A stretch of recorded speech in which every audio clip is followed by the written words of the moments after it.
Good morning, જય શ્રી કૃષ્ણ, જય મા મોગલ, હર મહાદેવ. કેમ છો બધા? મજામાં જશો. અને આજે આપણે જવાનું છે બેનનો ખીચડો નાખવા માટે. ખીચડો કહેવાય, ખીચડો દેવા માટે, નાખવા માટે નહીં. હા, અને જઈ આવ્યા છે. કયા ગામ જવાનું છે? રાજુલા. ઓકે. અને આજે જઈએ, હિરલબેન જાય છે ખીચડો દેવા માટે. હા, જે સિસ્ટર છે ને અમારી એનો.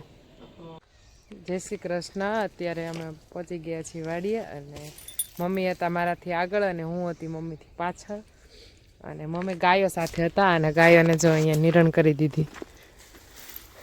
અને ગાયોની ફેવરેટ વસ્તુ ગાયની મળી જાય એટલે જો ગાય કેવી રીતે ખાય છે. હલે ને ગમે એટલું એને ખવડાવે તો. અને આજનું વાતાવરણ જો કંઈક આવું વાદળ છાયું છે. અને આજે માવઠું થવાની તૈયારી આગાહી છે એવું કહે છે બધા. અને અહીંયા અમારે એક્ઝેક્ટ બાજુમાં વાડી છે, આ વાડીની બાજુમાં. અને આમાં ચારો કરેલો છે અને ચારો કંઈક જો એટલો એવડો થઈ ગયો છે. ફાઇનલી હું પહોંચી ગઈ છું વાડીએ. અને અત્યારે અમારે લેવાની છે તુવેર, કારણ કે અમારી તુવેર છે જો એ કંઈક આવી થઈ ગઈ છે. અને જો હું તમને બતાવું. અને તુવેર આજે અમારે લઈ લેવાની છે, સબ્જી બનાવવાની છે. સબ્જી નહીં બને તો કાં તો કચોરી બનાવશું, કંઈક બનશે. એટલા માટે હું આવી ગઈ છું તુવેર લેવા માટે. અને તુવેરના છોડ કંઈક જો આવી રીતે છે.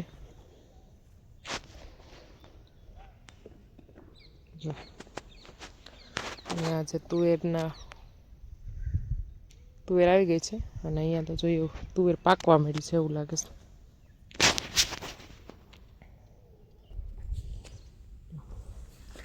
આજે અમે ડાળા છોપ્યા હતા, એ બધું જ ઘાસ ફૂટી ગયું છે આવી સરસ રીતે. અને આગળ પણ એવું છે, સરસ નીકળી ગયું છે. અને હવે ટૂંક સમયમાં અમારા ગોરલ માટે નિરણ થઈ જવાની છે, કારણ કે ઘાસ મોટું થઈ જાય પછી અમારા ગોરલને નીરવા માટેનો ઉપયોગ કરવાનો છે. અને આવું સરસ રીતે બધું ઘાસ ફૂટી ગયું છે. અને એની જ બાજુમાં છે ધાણા, અહીંયા છે ડુંગળી. અને એમાં જો ધાણા પણ સરસ છે, મસ્ત નીકળી ગયા છે. મેં અહીંયા તુવેર તોડવાનું કામ કરી દીધું છે ચાલુ. અને એટલી તુવેર તોડી લીધી છે. અને હજી પણ જો આમાં અમુક ભરેલી હોય, ભરાઈ ગયેલી એવી તુવેર લેવાની હોય. નહીંતર તો અમુક આવી તુવેર લે તો આમાંથી કંઈ દાણા નીકળે નહીં. એટલા માટે થોડીક જો આવી રીતે ભરાઈ ગયેલી હોય આવી તુવેર લેવામાં આવે તો આમાંથી દાણા સારા નીકળે. એટલા માટે આપણે આજે તુવેરનું કામ લઈ લીધું છે. અને આજે હિરલબેન બહાર ગયેલા છે, એટલે આજે હું અને મમ્મી અમે બે જ છીએ. પણ હું અલગ કામ કરું છું અને મમ્મી પણ અલગ કામ કરે છે. આટો મારતા મારતા હું અને મમ્મી પહોંચી ગયા છીએ. અને મમ્મીને કંઈક મળી ગયું છે.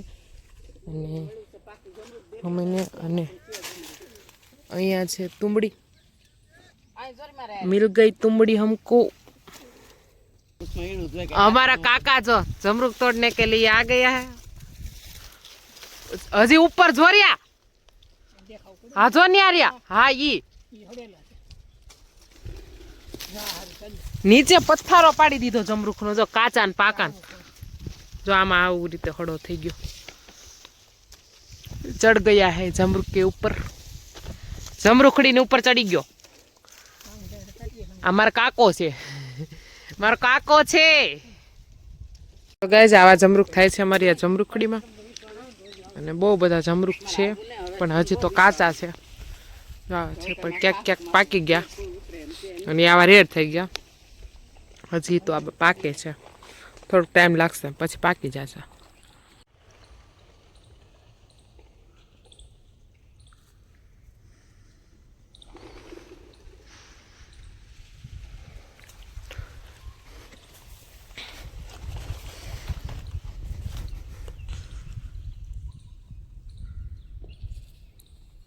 આ છે લીલી હળદર અને આજે આપણે આને કાઢવાની છે અને જોશું કે આની અંદરથી કેવી હળદર નીકળે છે. ટ્રાય કરવાની છે ખેંચવાની.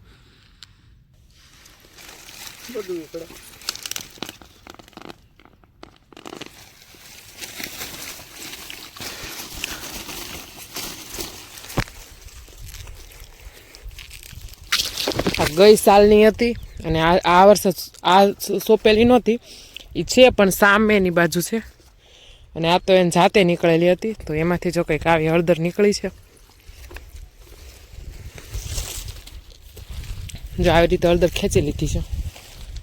ગાઈસ ભાઈની 6 વ્હીલ થઈ ગઈ છે તૈયાર, કારણ કે હમણાં એની 4 વ્હીલ બીમાર હતી અને આજે લારી પણ જોડી દીધી છે અને ટ્રેક્ટર હવે જે બીમાર પડી ગયું હતું તે હા સાજું થઈ ગયું છે. થોડીક બેટરીમાં કંઈક પ્રોબ્લેમ હતો, મને બહુ ખાસ ખબર નથી, પણ જે કાંઈ હતું એ સોલ્વ થઈ ગયું છે અને આ ટ્રેક્ટર થઈ ગયું છે એકદમ રેડી. અને ત્યારે છે ને ભાઈએ આ બધું કંઈક કાઢ્યું હતું આ બધું, અને હવે એકદમ રેડી થઈ ગયું છે ભાઈની 4 વ્હીલ. અને આજે લઈ જવાની છે આને ઘરે, કારણ કે ભાઈને કંઈક કામ છે એટલા માટે. ગોરલે પાણીની જે કુંડી છે ને ત્યાં એને પાણી પીતા બળ પડે, ત્યાં એને પાણી નથી પીવું, એને આવી રીતે ડોલમાં પાણી પાઈને તો જ પીવું. અને એની મમ્મીને તો તમે ગમે ત્યાં પાણી પાવ, એને તો ધોરિયામાં પાવ તો એ પણ પીવું છે ને આને કે પીવું જ નથી. ગોરો જો ગોરલે આવડજો કેટલી ભાવે, એક દાળ નાખી હોય ને એને ખાવા માટે તો બધું ખાઈ જાય. ગોરલ ગોરલ ગોતે છે, કોણ બોલાવે? ભાઈ આવી ગયો ને, એને ખબર પડી ગઈ કે ભાઈ આવી ગયો. ભાઈ તું ક્યાં ગયો તો? ભાઈ જો જમરૂખ લઈને આવી ગયા છે અને ભાઈ જઈ આવ્યા છે, જમરૂખ લઈને વહી આવ્યા છે. હે ને ભાઈ? કેવાક છે જમરૂખ? ખૂબ સરસ. સરસ છે, ખૂબ સરસ. લાલ. ત્યારે અમે ગયા ને ત્યારે બહુ સુપર હતું જમરૂખ. એમાં તું ઓલું કર મીઠું નિમક અને એવું બધું નાખીને ખાને, બહુ સુપર લાગે. હું અત્યારે આવી ગઈ છું જે આગળ મારા કાકાની વાડી છે. મારા કાકાની વાડી અમારી બાજુમાં જ છે, અમારી વાડીની એક્ઝેક્ટ. અને ત્યાં અલગ અલગ બહુ સુપર ઘાસ છે, કારણ કે એ લોકોને બળદ ને એવું બધા માલ વધારે છે એટલા માટે. આ છે બુલેટ, અહીંયા છે કયું કહેવાય આને ભૂલાઈ ગયું મને, ઝીંઝવો.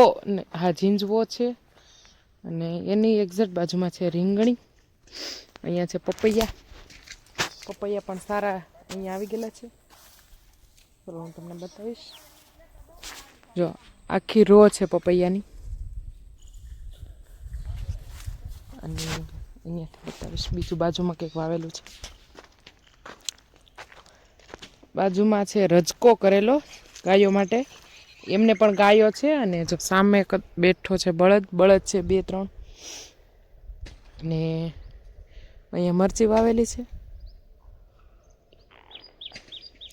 નીચેની બાજુ ઘઉં વાવેલા છે. અને અહીંયા છે રજકો. જો રજકો બતાવું તમને નજીકથી, આવો કંઈક રજકો છે. આના પહેલાં જ્યારે હું છેલ્લી વાર વાડી આવીને ત્યારે હું કાળુભાઈને એવું કહેતી, કાળુભાઈ ભણને કેટલું પાણી પાવાનું છે? કાળુભાઈ એવું કહેતા હતા કે અનલિમિટેડ જે પાણી પાવાનું હતું ને એ પી ગયું છે અત્યારે. જો હું તમને બતાવું, અહીંયાથી બધું કરી દીધું છે વીનું, ને પાણી પાવાનું હતું પીવડાવાઈ ગયું છે, પતી ગયું. અહીંયા આ બાજુનો ભાગો પી ગયો છે પાણીથી.